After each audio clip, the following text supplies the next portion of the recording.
On today's Practical Pro Musician, I'm going to tell you something that might hurt your feelings. Are you ready for it? Stay tuned.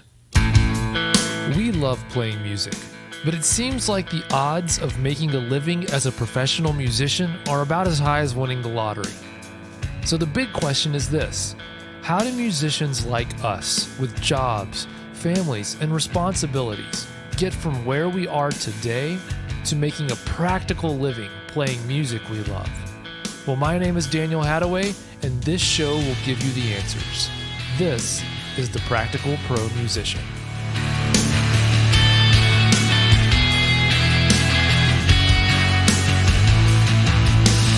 Welcome back to the Practical Pro Musician. How are you, my friend? It's me, Daniel, your host. I'm so glad that you have decided to join me once again to talk about becoming a professional musician and practical things you can do to make that happen in your life. We are called the Practical Pro Musician. That's why we're called the Practical Pro Musician, because we're talking about practical things you can do every day to become a professional musician.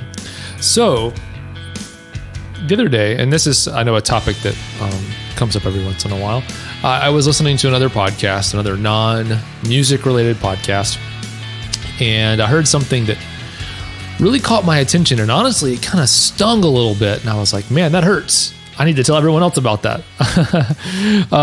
Seriously though, it was kind of a hard thing to hear, or was like, man, that was kind of not offensive. I don't know what the right word is. It's a little harsh. But the more I thought about it, the more I think it actually is true. And so I thought I'd share that with you today, and then kind of the thought that flows out of it.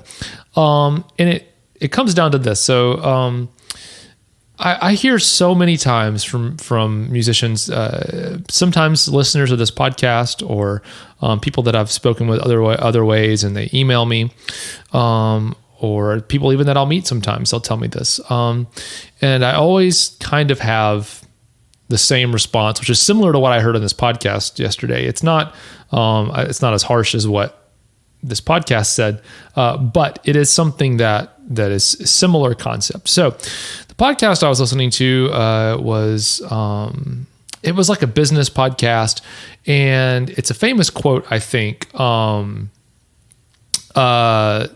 It's a famous quote. I'm not sure who said it originally, but the basic idea is this. The person in this podcast was saying, he's a guy who does like sales training, like how to present from stage and sell things, as a businessman or whatever. And he trains people on that. And so he says that people always say to him, man, selling or sales is hard. And his response to them always is, no, it's actually not hard. You're just not very good at it. And that is kind of my response to a lot of people who tell me that becoming a professional musician is hard. And of course, the idea of becoming a professional musician seems daunting and big and really hard. It's a big thing. But if we break down what becoming a professional musician actually is and use a different way of describing it, I think we'll all see that it's a simple thing that you have to do to become a professional musician. What do you have to do to become a professional musician? Well, one thing we've talked about before is defining what success means for you. So we're not, I'm going to be a little more generic here, because it could look different for you or for me or for anybody. But the basic idea, most of us, I think, would agree that for us to be a professional musician, we have to get a paying gig. So really, as a musician, the challenge is getting a gig and getting paid for it. And people might say, well, that's hard. And I'd say, well, it's not hard. You're just not very good at it yet.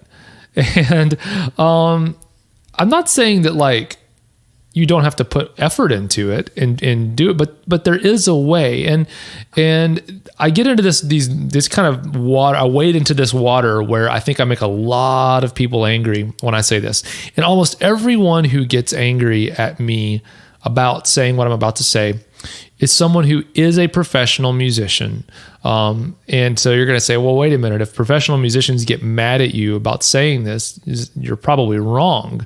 But I'm not. It's okay. The people who get mad about this are actually wrong. And just like me, they've been wrong before in life. And I'm happy to give them the opportunity to be wrong again. And that's this. Let me tell you one thing. Before I get any further, look, I'm saying that becoming a professional musician is not hard. There's not many things in life that are hard. I'll tell you what is hard. Hard things are things that happen to you. Tragedies, life circumstances, awful things do happen. And I think those things are hard. But accomplishing what you dream of is not hard. It takes hard work, but it's not difficult.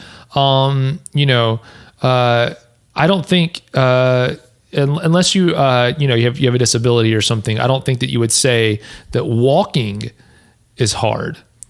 But there was a point at which you couldn't do it. So if you were, 2 or whatever age, I don't remember exactly how old kids start walking. There's like a million parents. I'm a parent too, so I'm kind of embarrassed I don't remember this, but there's a million parents being like, it's 1.5, Daniel. I don't know how old you are, but there's an age, most kids start being able to walk. And before that, if you could ask a kid, and I know they can't talk very well at that age either, but if you'd asked them, is walking easy or hard? They'd say it's hard. And you walking around as an adult, you're like, it's not really hard. You just haven't learned how to do it yet. And that is what becoming a professional musician is. It's getting gigs. You might say it's hard, but it's just because you haven't gotten good at it yet. And so when I say it's not hard to become a professional musician, or it's simple or easy, not easy, but it's straightforward to get gigs. A lot of professional musicians hear that and they think back to all the stuff they did before in their life, and now they're professionals. So they want to equate everything they did in life before now as having directly resulted in them becoming a professional musician. But what the truth is maybe 85% of what they did in the past didn't help them at all. And they didn't really even have to do any of that. And they could have still become a professional musician if they just did the other 15%. And so that's one thing. They feel insulted by the idea that everything they did was they take exception or offense to the idea that they think that I'm saying everything you just did in your life was easy. And they're like, well, that wasn't easy. It was hard. And I agree. A lot of the stuff that many professional musicians did to become a professional musician, or what they think was to become a professional musician, was hard. But the reality is much of that stuff didn't actually result in them becoming a professional musician. A lot of the easy stuff they did was what resulted in it. And a lot of times what happens is this. It's kind of like the metaphorical equivalent. That's a fun mouthful. It's kind of like, I have a few friends who are in the medical profession. They're nurses or doctors. And if I came to, I have an old neighbor, Brian. He's moved away since, but I think he's a paramedic. And if I were to ask Brian, I were to say, Brian, I want to be a paramedic. What do I need to do? He'd say, well, you need to go to do this graduate work or whatever it is to take these studies in these medical fields. You need to specialize in this and this. And I'd say, man, that sounds really, really hard. And what he may not know is that I actually didn't even graduate college. And so he probably left out the part of like, you need to get your associate's degree first. He left out the basic stuff. Now, if he had said, okay, the first thing you need to do right now is get your associate's degree. Well, that's pretty straightforward. I mean, I'm not saying college is easy, but I know I just need to go back and go to college. That's not hard. I'm like, all right, I'll go to college. That's pretty easy. But he left it out as a professional because he's not thinking about the basic building blocks that I am lacking, that he doesn't even know that I'm lacking when he's describing the process to me. And I think a lot of professional musicians, when they give advice to other aspiring professional musicians, they don't realize that many of us have not done the really easy basic things. It'd be like, if I hadn't even graduated from middle school, let's say, I'm an adult now, I dropped out of middle school and never even went to high school. But then I asked my neighbor Brian, hey, how do I do what you did to become a paramedic? He'd start saying, well, you need to go to get a graduate degree here. And me, having never even gone to high school, think about, man, going and getting my degree, going to college right now seems really impossible. And it's like, well, no, there's actually a few steps first that are really easy. And along the way, they actually are pretty simple. And on the same token, like if I were to ask my friend Brian about becoming a paramedic, most of the time he doesn't describe the college that he doesn't say, oh, well, first you need to go to a community college and just do general studies. And then you need to become an English major. And then you need to change your mind and become a physics major. And then you need to change your mind again. You need to take a break for a year from college, just work a day job in fast food, and then go back to college. And then you need to become a veterinarian medicine major, and do that for a while, and then get discouraged because it's not really what you thought it was, and then decide to become a paramedic, and then go to college and become a paramedic. He doesn't describe that. Why? Because a lot of that was stuff that was unique to him, but has nothing to do with where he ended up as far as the actual practical steps he would need to take. He could have skipped all that, and he does probably skip all that and just say, go to school to become a paramedic and you'll become a paramedic.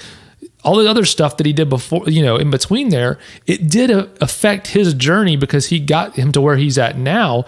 But that's not something that everyone else has to replicate in order to get to that goal.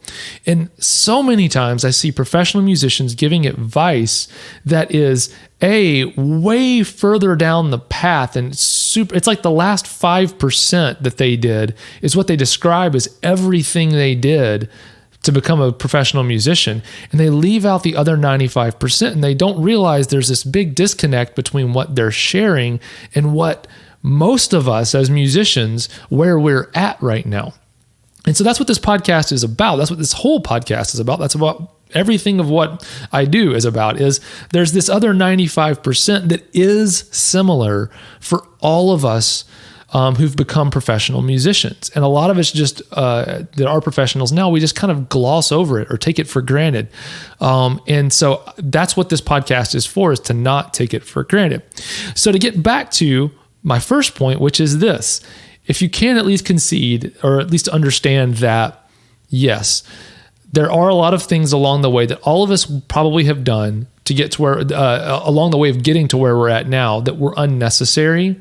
And those things did not actually cause us to be where we're at now. There are some things we just make that are, we do just make mistakes sometimes. I might still be a professional musician if I didn't work in like a music CD warehouse thing for a year, for example. And I'm not going to advise anybody else to go do that in order to become a professional musician like I was, because I don't think that's connected.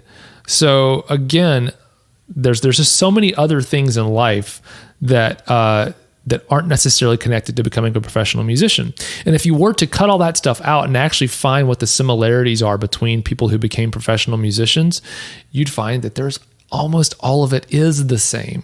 And so finding gigs is not hard. Getting paid gigs is not hard. You're just not good enough at it yet, probably. I don't know you personally, but chances are, if you feel like it's hard, you haven't practiced enough at the art of getting gigs. That's a thing in and of itself. And I think I've shared on this podcast before that once you decide that you are a professional musician, your job function changes. What your job is every day changes. You go from just wanting to play music every day. Your job then becomes finding and keeping gigs. So if your job is finding and keeping gigs as a musician, then that means that's a skill that you need to make sure that you learn. So what are you doing to learn and practice the skill of getting gigs? That's what I want to leave you with today. I'm going to talk more in future episodes coming up soon about that exact topic. What can you do? What are specific things you can do to practice the art of getting gigs? But for now, I want you to recognize that it is a skill. It is something you can learn how to do and get good at. And that's something that most people who are playing music and even becoming great musicians ignore. And I don't want you to ignore it. I want you to become a professional musician, if that's what you want to do. I know some people listen to this podcast just because they love my beautiful baritone voice. But if you're listening and you want to become a professional musician, think about things you can do to actually practice the art of getting gigs. And what are little pieces of that you can work on? All right, so thanks for joining me today. I'm so glad you could join me here on the Practical Pro Musician. Hey, go to promusician.org, click on that enroll button or join waitlist button, and join us in the Pro Musician Alliance. I'd love to see you there, and we'll talk again soon. Bye for now.